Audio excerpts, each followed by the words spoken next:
that's what I always say the day after the competitions here. Being a judge is you sit there a whole evening and you can listen to those talents. And the cool thing in the Basel competition is you have the pre-finals and then the finals. And if you are the judge of the finals, you sit there and you have within 2 hours you get those 20, 25 best drummers right in front of you, and they play at their best. And it's really goosebumps all the time, and it's really that's a privilege to listen to them and even say that was not so good or whatever. So I enjoyed that. But you mentioned something very, very interesting and very important to me, and that is the youth. I was one of several who said we have to work on our youth. We don't have enough young drummers. We were worried about it, and so many years ago we already started different programs, right? And one of my program, or let's say a program I was involved with, is that we started to have the top secret drum school. After certain years, 4 years, I think, we came together with the Knabenmusik, the youth band education, and now it's called the BTA, the Basler Trommel Academy, the Basel Drum Academy. And it's after 2 years, it's fantastic. We have 88 kids. Wow. We have 4 instructor, 4 levels, and that's now so cool. Not only because you can see the young drummers, but because you can see that we changed something for youth, and it's definitely more happening now for young drummers, and that's the right thing.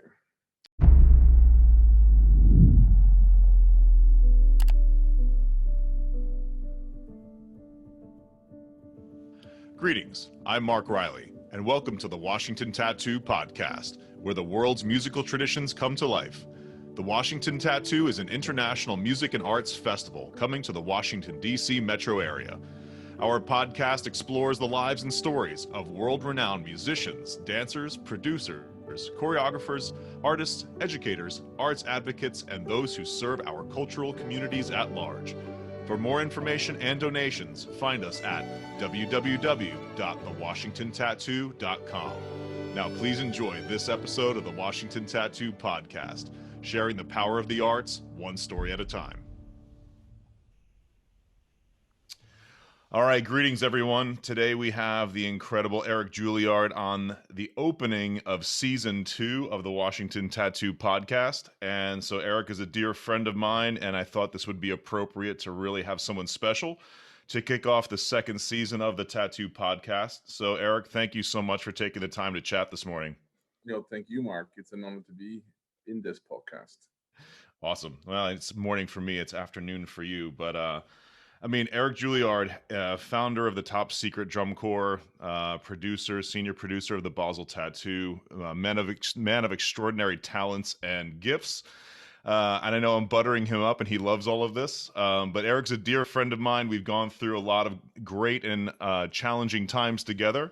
But Erik's got a long history of being part of the music scene, the traditional music scene, as well as the military band scene. So I just want to start off kind of with your beginnings, Erik, and kind of walk us through how did you start with music? How did music kind of affect you, and kind of, what are your beginnings at the very start of your musical journey?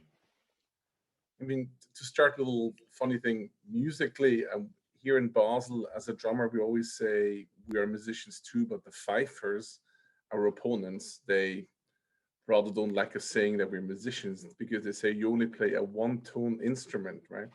But however, yes, I think I started same as mostly everybody here in Basel as a drummer, traditional drummer, with about 6 or 7 years.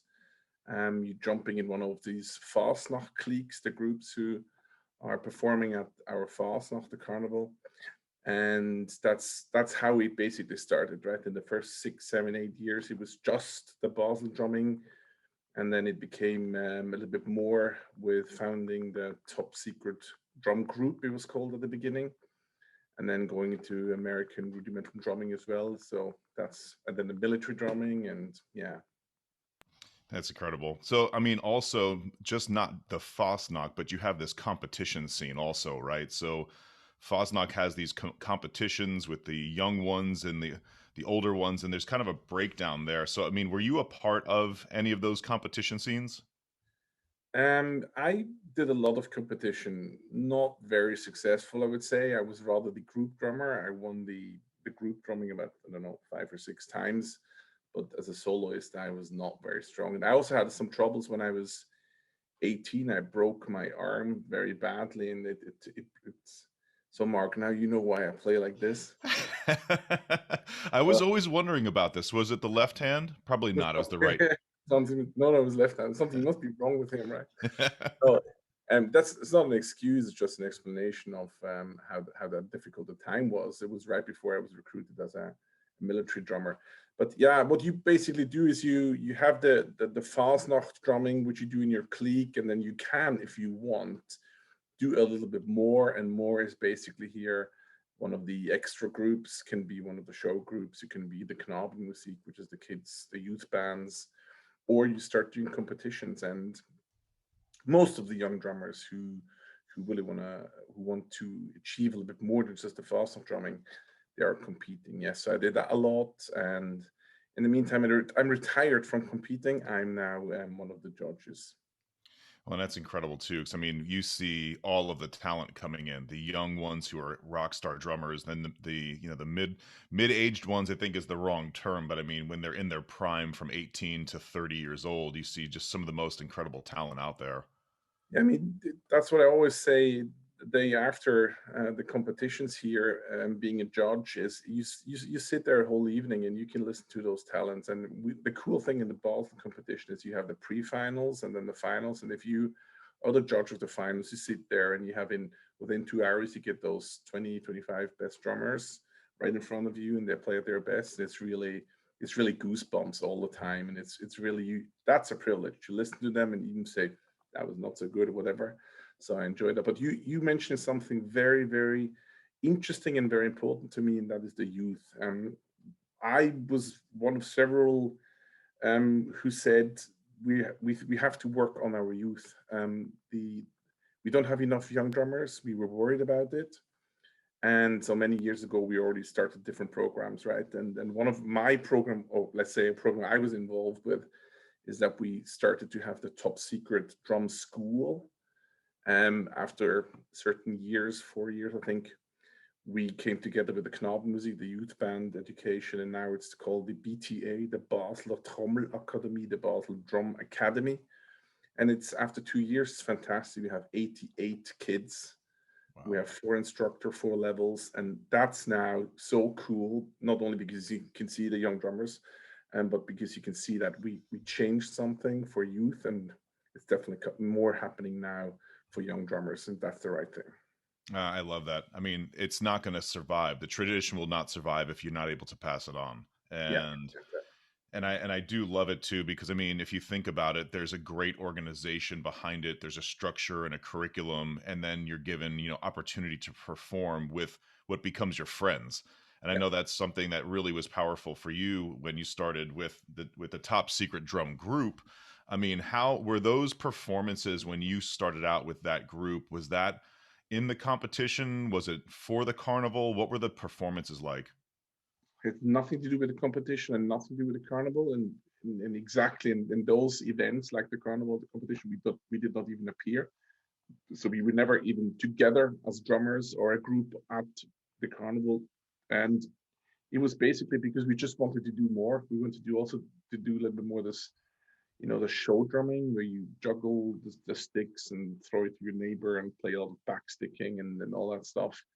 And it was quite successful from the beginning, I have to say, even if it was small things like playing at a birthday party or wedding or corporate events came later. And it's my favorite part of the story is we started to realize we've done enough weddings, done enough birthday parties and all that. And then we said, come on, let's do something too. And then let's just end this whole story. It was nice. And then we got an invitation to the international Royal Nova Scotia Tattoo in Halifax. And we didn't even know what's really going to happen there. But this was very, very successful. And that's where the producer of the Edinburgh Tattoo, Sir Brigadier Jameson, found us. Let's call it this way. And then he said, guys, can you do that at the Edinburgh Tattoo just in a bigger group? And we said, no, sorry, that's our last trip in about 2 days, and top secret drum group's not going to exist anymore.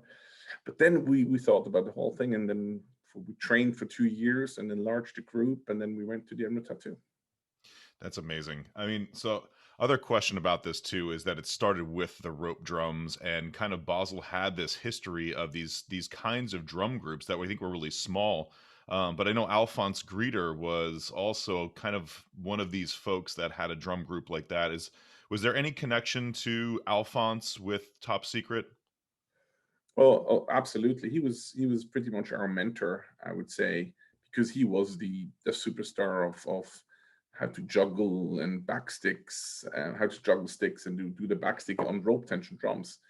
And in his group called the Radabang, or the rolling, or later on they were called the rolling sticks. So I think they were really mentors, and we had Alphonse, we call him Fonks, actually, the shortcut of Alphonse, in our committee to build the top secret drum corps to get ready for this big performance at the Edinburgh Tattoo. But sadly, he never saw it. Right, he passed away a few weeks before, and very You're right. But anyway, we were still very proud that we had him in our team, and even he was like the old grumpy guy telling us how to do it. But it was really great. That's awesome. I mean, so the group started with, traditional rope tension drums and then Correct. moved to the high tension. What was some of the reasons for that? Um, Simple. The rope tension drums, mostly you hang them on a sling, right, around your neck or over the shoulder, as we all know, and you always limited in moving. We know that, and also you're limited in with the back sticking and everything, and it's difficult to look proper if everybody has this hanging drums. That's one reason why we said let's use something more modern. And second is it just did not exist in Switzerland, right? Mhm. Nobody had that. It was totally new to our country. And so those two reasons mainly were the reason why. But I still prefer to play in a rope tension drum. Obviously, that's the big sound, right? But Yeah, yep. maybe DCI people would not agree on that. Well, I don't know. I think we're starting to change some hearts and minds from the DCI and WGI world to the rope drumming. It's one of our missions for sure. I think um, there's definitely we have place for both, right? There's enough Absolutely. spots, enough possibilities for both to explore and to perform and to compete. So let's just keep both. It's great. Yeah, absolutely. I mean, having a finger in both worlds is great because then you can kind of borrow techniques and music from both worlds and put them together. Another, just to kind of slide onto this next topic with this too. So Alphonse was a great mentor for sure, but he was also friends with John Bosworth. Mhm. And Bosworth kind of came into the scene, and I'm not sure exactly how that started. Could you kind of walk through how did John Bosworth become part of the story? I don't know exactly how and why John, and I never asked that question, and Alphonse came together, but Alphonse is actually famous in Basel that he was that man who brought the Swiss drumming over to America and the American drumming back to Switzerland. Not everybody would agree on that, but he was one of the first ones. And when he was over in America, that's when he met John Bosworth, right? And he did a lot of clinics, and he I think Alphonse performed many times at PASIC. I'm Mhm. pretty sure, to represent the Swiss drumming, Swiss or the Basel rudimental drumming. And yeah, John was more on the innovative side of the drumming for us, at least, at the time. And so we obviously asked John if he had some ideas what we can include, music or ideas for shows. So he was kind of part of the team. We Yep. would call it like an instructor or something, just because he was totally different. He had this experience from being in the Air Force for many years, and excellent drummer and American drumming, and he knew everything about what we Yeah. needed to know. Yeah, I think it's incredible. I mean, meeting John the first time, and we'll kind of dive into this story too, but I find it interesting because Top Secret had this, back and forth kind of like Alphonse did as well, where Top Secret came to the States. I think the first time was 1997. Is that correct? Yes, actually, correct. Yeah, in 1997, we were part of the VKB as a Fasnacht group who was going over to do an American tour to play several places, like they played at the Deep River Muster, but we also performed together with the Marine Corps Drum and Bugle Corps in front of the Iwo Jima Memorial. I remember that. And we had the chance as six of those 12 or whatever drummers to also perform just on the name of Top Secret. And that's also, by the way, the first time we met you guys, the old guard. That's crazy. Yeah, I mean, so jumping a few years later, I think the first time I really got to meet you all with John was in 2004. Yes. And very funny story for me is I remember going up to the Deep River Muster, and a friend of mine, Stevie Gravino, says, "Hey, you have to watch out.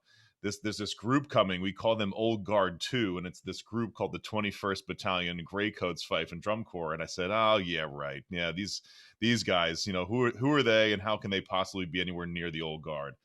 And I remember watching your performance at the Deep River Muster Tattoo on Friday night. And as soon as I saw you play, my jaw hit the floor, and you all played Evolution. And I had to get on the phone with the leadership of the Old Guard and said, "Hey, these guys are coming on Monday. You better be ready, because these guys can really drum." So, I mean, that was something really cool too. So, I mean, now you have this connection with, obviously Top Secret coming in 1997. You now really get into this story with John Bosworth, with his connection to Alphonse, and you create this American style fife and drum corps. Can you walk me through just, the style of the gray coats, kind of why the gray coats exist? What was the inspiration behind that? So in Basel, in Switzerland, we have, I think, 4 or 5. At that time, we had definitely 4 American fife and drum corps. And there was still space for another one, I would say. And the fantastic connection we made years ago in, 1997 and the years after. And we just decided, a few of us, let's form our own fife and drum corps. We were called the Greycoats, or the 21st Greycoat Battalion, 21st, just because we were formed in the for the 21st century. That was the idea, right? And at the beginning, you need some time to learn the style. You know better than anybody that exactly this is the problem. If you switch the style, the Swiss drummers playing American drumming, and the other way around, actually. It takes some time. You can't learn that in 2 days, and you need to feel that. You need to listen billions of hours to the music to learn how this is played. So it took us several years to develop the music. And obviously, we're playing standards, a lot of standards at the beginning, but we're also able to get some music from the old guard, which they didn't play anymore, and that's what we do today. Yeah, so I would say we are very close to the old guard, good friends. We can learn a lot from them. They help us, but it is obviously a totally different level, because the old guards, they're all professionals, and we are just meeting once a Wednesday. I think we played with the Greycoats the last time 1.5 years ago, but that's another story. Mm-hmm. So we developed our own, I would say, kind of style, but it should be the American fife and drum style. Yeah, no, it's great. So I think there's been a lot of great collaborations, obviously going to the Delft tattoo and the Oslo tattoo as well. But for me to go back to the beginning of our relationship with the first tattoo I was ever a part of, other than the Old Guard's Twilight tattoo, was that trip to Sydney in 2005 with Top Secret. And from me to you, I can never be more grateful to you and your hospitality and your mentorship, of just being able to say, "Hey, Mark, you need to meet these folks. You need to be aware of these folks. Here are the stories here. Here's a very important thing to watch. Look at this." And I mean, from here to the rest of my life, my friend, I will always be grateful for those moments, because you really opened my eyes in 2005. And I think we were playing next to each other, no? Say again? I think we were playing next to each other.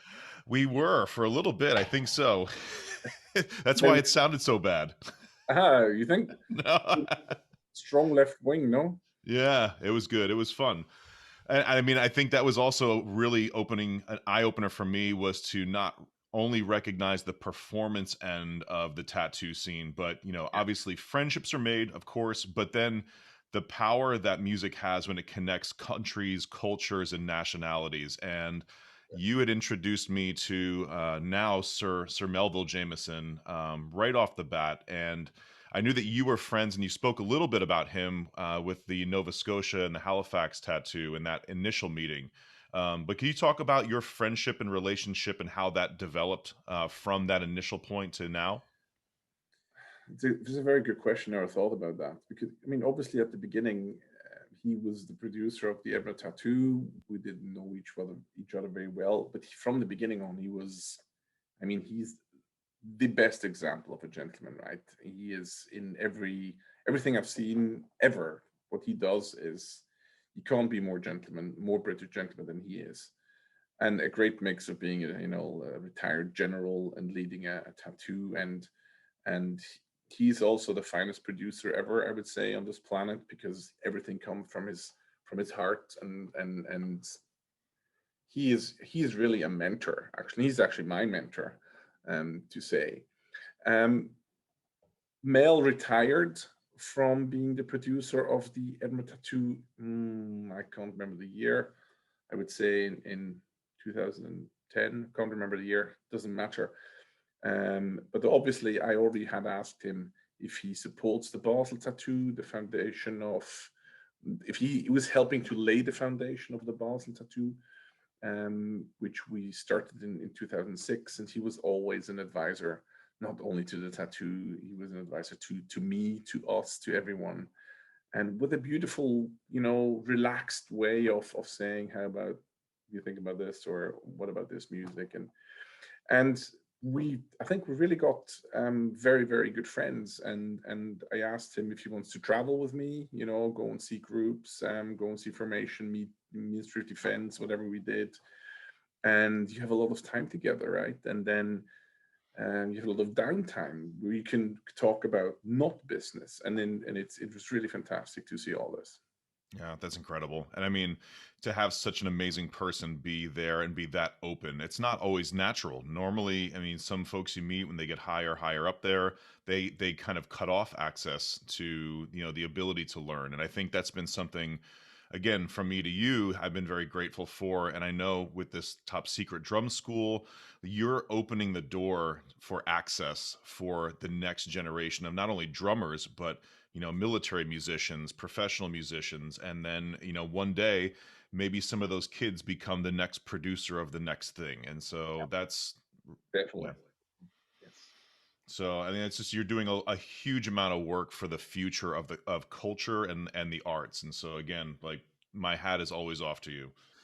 When you were starting to put the hospitality side into this, there's Swiss hospitality, but then there's international flavor. What were some of your thoughts with trying to bring in, international groups, but then also keeping a lot of the theming Swiss? Good question, Mark. I think the basement of my or our hospitality is my own experience as a performer on different tattoos, and I have seen many bad things. And um, it doesn't matter if there is military ranks or not. The performers are the most important thing in the tattoo. They are the show, right? They're doing the show for you. If you treat them well, and I'm not talking about only during the event, it's also before the event, when you meet them, when you talk to them. And it's simple to say treat them with respect and all that stuff, but I mean about um, discussing things with them, how you can. It's interesting to show them what I would do if I were them, even if they are way more professional, because I know the Swiss audience, right? So how about the Guards band is playing Basel La Mimri, the famous Basel tune, when they march out, as an example. Actually, Olgar did that too on fife and drum, with fife and drum music. Um, but then also when they arrive, make sure you don't have any logistic problems. You have a good rehearsal schedule, simple stuff, like keep them informed, tell them what you do, tell them why they have to wait. They're not expecting a cast of 1,000 to come together for the finale within 5 minutes. Nobody can expect that, but walk them through what you do, and then make sure they get drinks and I mean drinks, I mean water. But there's also a very important cast bar, and I would say the Basel Tattoo has the most famous cast bar in the world. And because we party all night, because we can sleep in the morning, get ready for the show again. So it's all this together. But I would say the main part of is the experience. I have seen so many bad things and so many wrong things, and if you don't do those mistakes, then half of the job is done. Yeah, I mean, lessons learned are always the name of the game. You're trying to learn the lessons from everything else that you've seen throughout your whole career, and then take the good ones, take the bad ones, and then make your own recipe. Well, and this comes into another question too. So, I mean, I like this idea of building traditions, blending traditions with, obviously musical excellence, but also technology, right? So, technology is a very big part of the shows. And so I know over the years, technology has built. We've had, just a basic show where there's some lighting, but what are some of the technology pieces that you've kind of played around with over the years? I would say that the simplest example, which everybody would understand, is projection on the backdrop.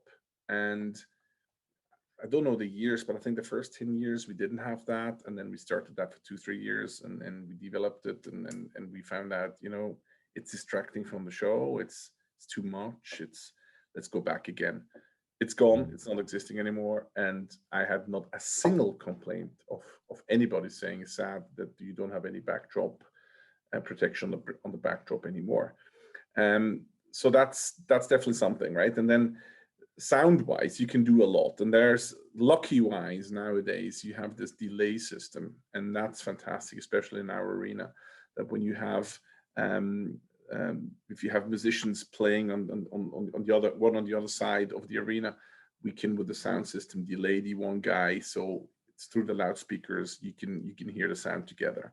And that's an amazing system, and I'm so proud of and so happy that we have that, because then very often you think the sound is not so much off. Right. On the other hand, if you have a big band like the massed pipes and drums with 200 pipers coming through the gate into the arena, every sound engineer would tell you we need microphones in the gate so we can hear the sound. And I say no. It's the sound of the band coming in and getting louder and bigger and more natural is more natural, and is so much more cool. Yeah. Same as the lone piper on the tower. Some nights when the wind is bad, we can't really hear him well. Yeah. But that's exactly how it is, because it is life. And things like that you have to play with, you have to learn, and then you have to make a decision how you want it. There's always different ways to do it.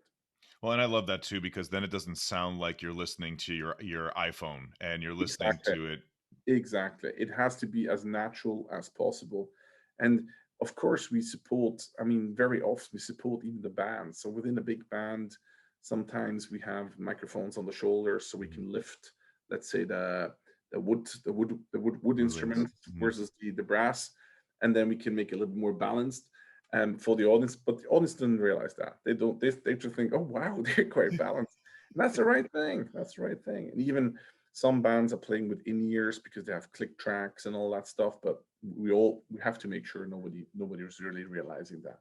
But live music is very important to me, so it's very rare, and it must be been something happened that I'm not using live music like CD music. If you have a dance team, Highland Dancers is the best example, or any other dancers, it's always live music in the Basel Tattoo.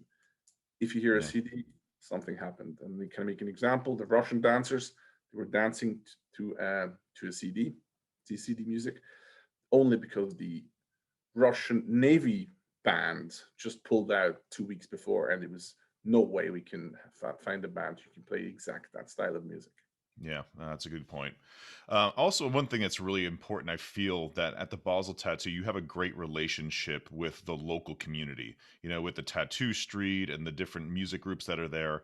What is the relation? Why is that relationship important for the tattoo and, the Fasnacht scene and the Basel community in general?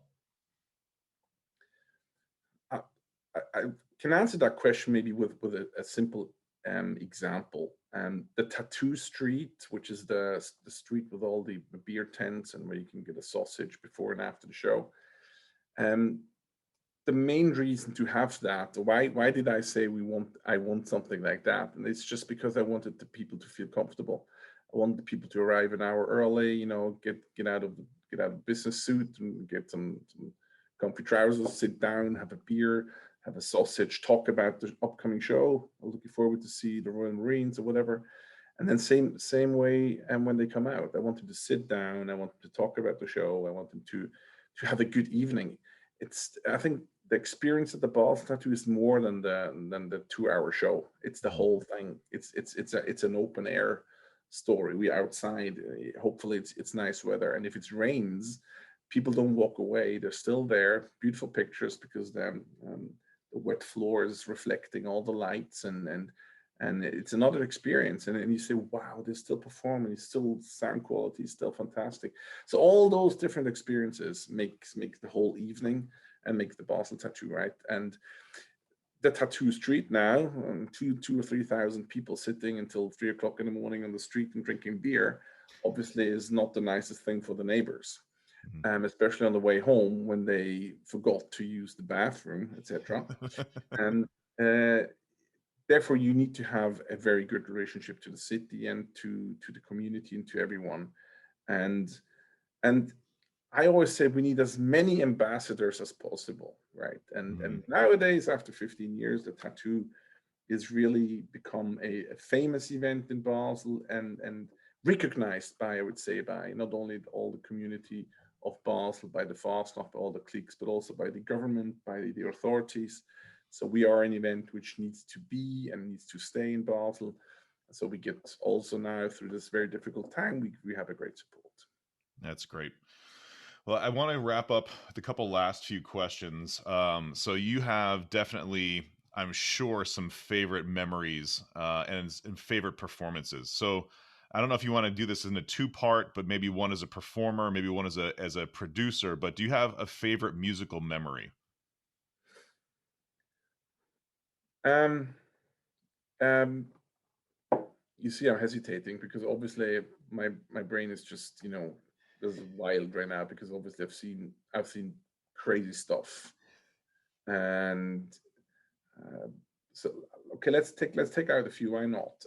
So comes to mind first musically. A very special moment would be in the finale 2-3 years ago when we performed Old Lang Syne, which is obviously a song and or tune everybody knows. And in all the tattoos, they play very fast, right? But I had a musician called Bass who was in charge of a very small band, British band, and he said, how about doing this slow? Because it is written slow and is meant to be slow, and it meant to be in Gaelic words.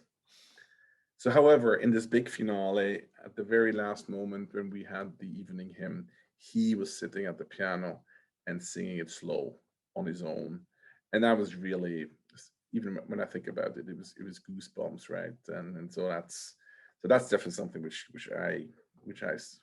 comes up often when we talk about music, but big finale songs, which I think we made them fantastic with. It's sometimes difficult to include the 200 pipes with such a haunting and fantastic sound, right? So you can make it so big, even if it's famous songs, Amazing Grace, and that a lot of people say, "Oh, I can't hear Amazing Grace anymore."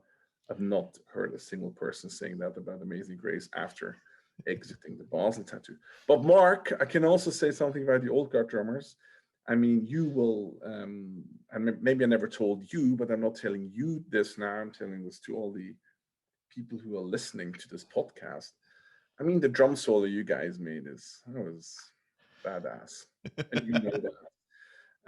I think you choose a fantastic drum solo, especially for the Basel Tattoo, to fit the standards of the audience, which already knows all the traditional drumming and all the show drumming.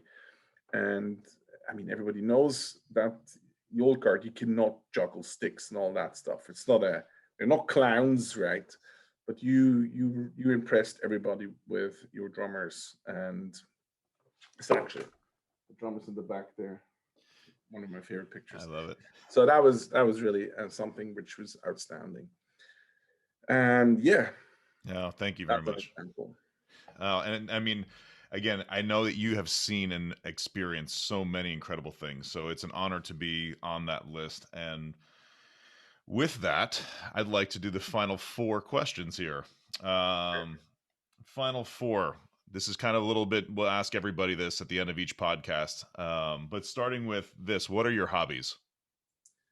What are my hobbies? I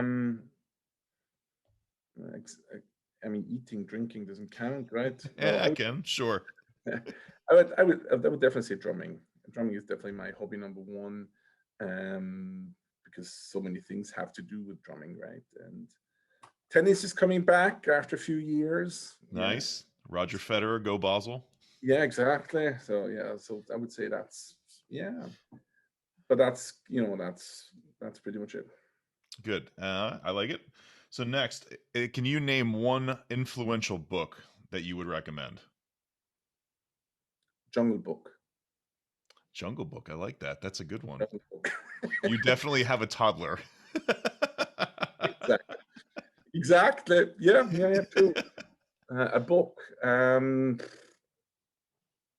takes me about a year to read a book, because I always, every night I read 3 pages, but then fall asleep and I forgot what I read, so I go back again. So no, I can't really recommend a book. I hear the last book of Barack Obama is fantastic. Mm-hmm. So right. I heard that. So, but I can, other than the Jungle Book. Yep, I like it. Nice. All right, so we say the Basel scores, drumming scores from Dr. Fritz Barker is also a book. Absolutely. You have that, I'm sure. Yep. Studied it for many years. All right, excellent. So we mentioned a few folks, but who would be some of your biggest mentors? Oh, it's definitely Mel Jameson. Awesome. And last but not least, if listeners were wanting to find out more information about you, the Basel Tattoo, or really anything's kind of related to Basel, where would you send them? Internet is the easiest, right? Come and watch a show. Yep. Have a drink with you and me. Mm-hmm. Example. No, definitely baseltattoo.ch, the Swiss websites, or the topsecretdrumcorps.com. That's more international. You find us on Google, right? Wherever you look for Top Secret or for the Basel Tattoo. It's big here in Switzerland, and so definitely find us easy on Facebook and everywhere. Awesome. Well, Erik, my friend, thank you so much. You are one of my dearest friends, and honestly, it is an honor to have you on this morning. No, it's the other way around. Come on. Thank you very much, Mark, for giving me the opportunity to tell a little bit about my small little world over here. Thank you, my friend. Have a great day. And you. Take care, Mark. Bye-bye. Greetings again, everyone. We just wanted to take a second to say thank you to Fife Studios for their creative media. If you want to find out more about Fife Studios, look them up on www.fifestudios.com. We'd also like to say thank you to our educational partner, ProLogix Percussion, American-made drum pads. They're doing a special discount code for our listeners today. So if you go to www.prologixpercussion.com and type in TWT20, you will receive 20% off your entire order. So thank you very much for tuning in today, and please check out our supporters.